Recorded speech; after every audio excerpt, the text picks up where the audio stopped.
सुरुवात करूयात अंतरवाली सराटीतून।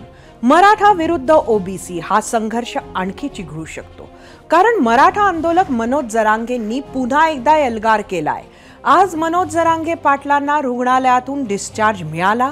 शेकडो गाड्या आणि ट्रॅक्टरच्या ताफ्यासह मनोज जरांगे छत्रपती संभाजीनगरमधून अंतरवाली सराटीत पोहोचले। यावेळी मोठ्या संख्येने उपस्थित महिलांनी त्यांचं औक्षण केलं।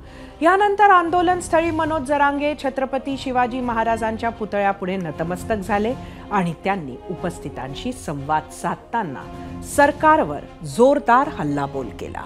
मनोज जरांगे पाटलांनी मंत्री छगन भुजबळ यांच्यावर पुन्हा निशाणा साधलाय। दंगल घडवणं हे भुजबळांचं स्वप्न आहे, पण ते स्वप्न मी कधीच पूर्ण होऊ देणार नाही, असं जरांगे पाटील म्हणाले। आपल्या विरोधात कितीही जातीवाद झाला तरी आपण जातीवाद करायचा नाही, कुठल्याही ओबीसी बांधवांना त्रास द्यायचा नाही, असं आवाहन जरांगे पाटलांनी केलंय। याशिवाय त्यांनी आणखी कोणकोणते इशारे दिलेत, ज्याचा राजकीय परिणाम होऊ शकतो ते पाहूयात।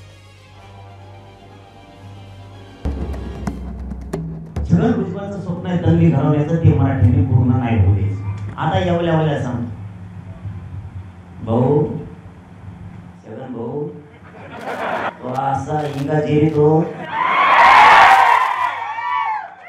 आमच्या काळी लावतोय। मी तो ह्या लय पुढचा आहे, तू बळत मात्र झाला, रक्त जळलं तू अंगाला म्हणून बेट्या माझ्या टांगा उलटाने बांधला ते दुखलं। छगन भुजबळ तुम्हाला एक सांगतो, तू जितकं करशील तितके मराठी व्हायला लागले। हे धोका द्यायला लागले मला, ते खोटं ठरविले, तुम्ही खोटं ठरवू नका। तुमच्याशिवाय मला कुणी नाही, समाजाला जाहीर सांगतो। हो, हे सरकार मला खोटं ठरवी, कुणालाही पुढं घालती। मी ज्या गोष्ट ठाणे त्याच गोष्ट ठाणे। हे घेतच नसतील तर तुम्ही असं समजा, माझ्या समाजाच्या लेकराला धोका दिला आणि मी सुद्धा तुमचं लेकरू आपल्या लेकराला धोका दिला, ही भावना ठेवा। त्यांचं ऐकून विखुरून जाऊ नका। आपल्या पुढे दोन पर्याय, पुन्हा मुंबई, दुसरा पर्याय ते आपल्या उलटले की यांचा टांगा उलटायचा पुरा, आणि तिसरा पर्याय 13 तारखेच्या नंतर बैठक घेऊन महाराष्ट्रातल्या मराठ्यांची 288 जागा लढायचे का 288 पाडायचे, पर्याय नाही। माझ्याशी खोटं दादा फटके करू नका। मनोज जरांगे सरकारवर आरोप करत असताना सध्या रुग्णालयात असलेले ओबीसी आंदोलक प्राध्यापक लक्ष्मण हाके यांनी जरांगेंच्या आंदोलनामागे खूप मोठं षडयंत्र असल्याची टीका केली आहे, ती पाहूयात। आणि त्यानंतर संध्याकाळी हाकेंनी पत्रकार परिषदही घेतली आणि तिथेही त्यांनी एक मोठी घोषणा केली, तीही पाहूयात। प्रत्येक आंदोलनात त्यांची मागणी वेगळी असते आणि ती इलॉजिकल, अतार्किक, जी गोष्ट कधीच होणार नाही अशा गोष्टींची ते मागणी करतायत। कोण सल्लागार आहे त्यांचं मला कळत नाही। आरक्षणाची मागणी करायची, लोकांना भावनिक करायचं, मिसगाईड करायचं, तरुणांना मिसगाईड करायचं, याच्या पाठीमागं खूप मोठं राजकीय षडयंत्र आहे। कारण लोकसभेला त्यांनी ते दाखवून दिलेलं आहे। ते कुणाच्या बाजूने बोलतात, कुणाचा प्रचार करतात, कुणासाठी काम करतात, हे मी इथं सांगण्यापेक्षा जनतेला माहिती आहे, पूर्ण माहिती आहे इथल्या लोकांना। पुढच्या कालावधीमध्ये आता आमचा जरी 2-3 दिवसाचा दौरा असला तरी लवकरच एक 4-5 दिवस आमचे मध्ये गेले की आम्ही पुढचा दौरा एक महाराष्ट्र लेवलचा दौरा असला पाहिजे। आम्हाला नांदेडहून कॉल येत आहेत, आम्हाला खानदेशातून कॉल येत आहेत, आम्हाला विदर्भातून कॉल येत आहेत। त्यामुळे आम्ही हे नियोजन एक महाराष्ट्र, खरा महाराष्ट्र काय आहे आणि आजपर्यंतचा महाराष्ट्र काय आहे, या दोन्ही महाराष्ट्रामधला फरक आमच्या या दौऱ्याच्या निमित्तानं आणि या सर्व संवाद मेळाव्यातून, अभिवादन मेळाव्यातून आम्ही या महाराष्ट्राला दाखवून देऊ। राज्यातल्या आरक्षणाचा निकाल ज्या भवनात लागेल त्याच संसद भवनात पुन्हा एकदा जाऊयात। इथं आज महाराष्ट्राच्या संपूर्ण नवनिर्वाचित खासदारांनी सदस्यत्वाची शपथ घेतली। छत्रपती शाहू महाराज, छत्रपती उदयनराजे भोसलेंपासून अरविंद सावंत, सुप्रिया सुळे, प्रतिभा धानोरकर, श्रीकांत शिंदे, प्रणिती शिंदे अशा सर्वपक्षीय खासदारांनी सदस्यत्वाची शपथ घेतली। यापैकी 36 खासदारांनी मराठी भाषेत संसदेत शपथ घेतली, तर 9 खासदारांनी हिंदी आणि 3 इंग्रजी भाषेत शपथ घेतली. याच इंग्रजीनं राज्यातल्या एका लोकसभेची निवडणूक चांगलीच गाजवली होती. इंग्रजी येत नाही म्हणून ज्या उमेदवाराला लोकसभा प्रचारात हिणवले गेले त्या निलेश लंकेंनी आज खासदारकीची शपथ इंग्रजीतून घेतली आणि शेवटी जय हिंद, जय महाराष्ट्र आणि रामकृष्ण हरी म्हणत उपस्थितांना नमस्कार केला. लंकेंनी साहेबांच्या भाषेत घेतलेली ही शपथ म्हणजे मतदारसंघातील विरोधक सुजय विखे पाटलांच्या टीकेला जशास तसं उत्तर असल्याची चर्चा जोरात आहे. पाहूयात.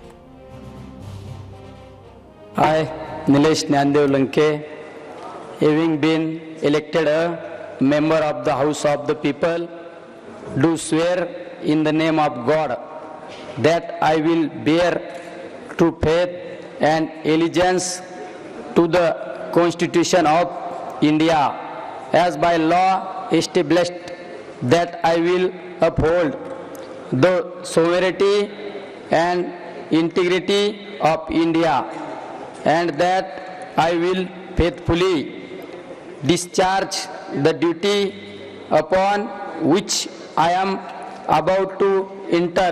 Jai Hind, Jai Maharashtra, Ram Krishna Hari.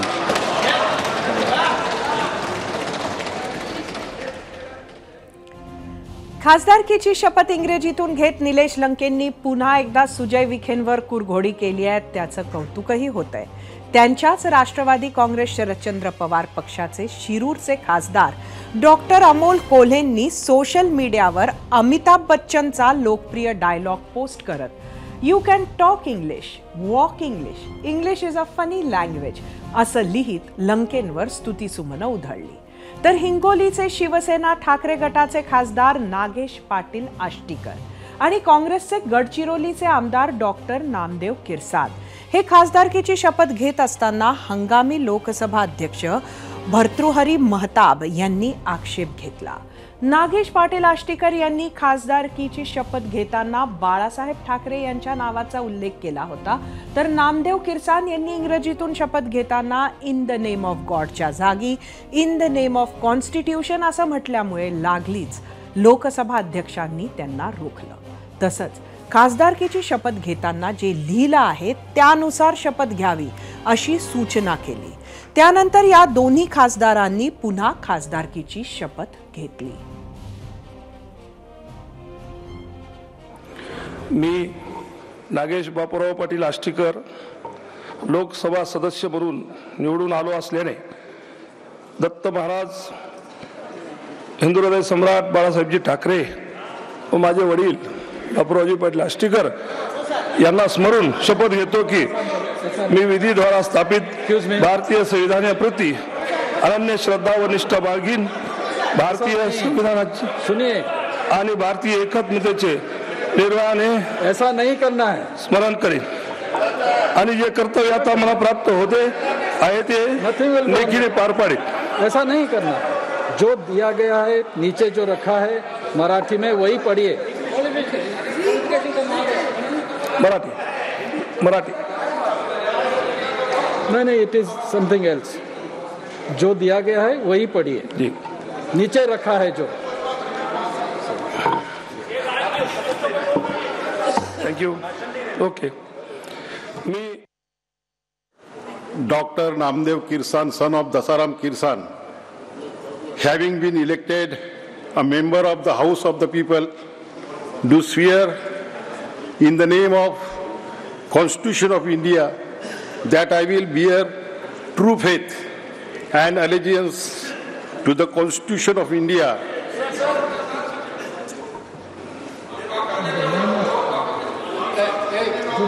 वही पढ़िए. जो लिखा है वही पढ़िए.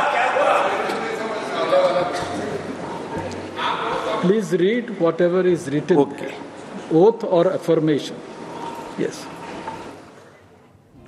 जिथं नवनिर्वाचित खासदारांनी शपथविधींवरून हंगामी अध्यक्षांना 2-3 वेळा सूचना कराव्या लागल्या, तिथं ओवेसींच्या शपथेला एक घोषणेवरून वाद रंगलाय. खरं तर जेव्हा जेव्हा MIMचे खासदार असदुद्दीन ओवैसी लोकसभेत शपथ घेत असताना काहीतरी वाद होतोच. यावेळीही ती परंपरा कायम राहिली. आज खासदारकीची शपथ घेतली. शपथेच्या शेवटी जय भीम सोबतच जय पॅलेस्टाईनचा नारा दिला. त्यावर भाजपच्या खासदारांनी जोरदार आक्षेप घेतला. त्यानंतर पीठासीन अध्यक्ष राधामोहन सिंग यांनी संसदेच्या कामकाजातून ते शब्द हटवणार असल्याचं जाहीर केलं. ओवैसी भारतात राहतात, मात्र भारत माता की जय म्हणत नाहीत. त्यांनी आज केलेल्या घोषणा संसदेच्या नियमाविरोधात असल्याची टीका केंद्रीय मंत्री जी किशन रेड्डी यांनी केली आहे. ओवैसी यांनी मात्र आपण दिलेला नारा चुकीचा नसल्याचं सांगत महात्मा गांधींनी पॅलेस्टाईनबद्दल काय लिहिलं आहे ते वाचण्याचा विरोधकांना सल्ला दिला. मैं भारत के इक़्तिदार आला और सालिमियत को बरकरार रखूंगा और जिस ओहदे को मैं संभालने वाला हूं इसके फ़राइज़ और वफादारी से अंजाम दूंगा. जय भीम, जय मीम, जय तेलंगाना, जय फ़लस्तीन, तकबीर, अल्लाहु अकबर.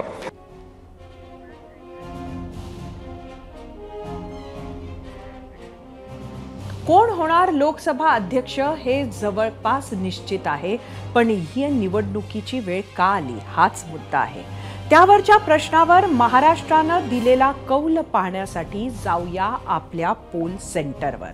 आजचा आपला प्रश्न परत एकदा सांगते.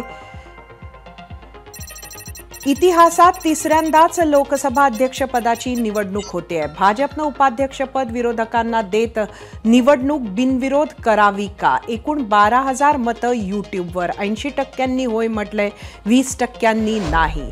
खरं तर नुकतेच सुनील तटकरे येऊन गेले. त्यांनी सांगितलं की भाजप ह्यासाठी तयार होती. 2,500 मतं इंस्टाग्रामवर. 74% होय म्हटलंय, 26% नाही.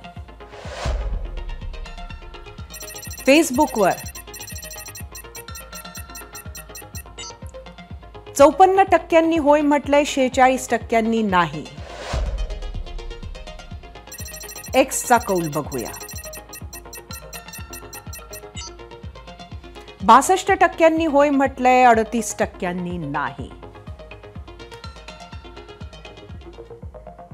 2014 साली म्हणजे 16व्या लोकसभेत आणि 2019 साली म्हणजे 17व्या लोकसभेत भाजप मजबूत स्थितीत होती.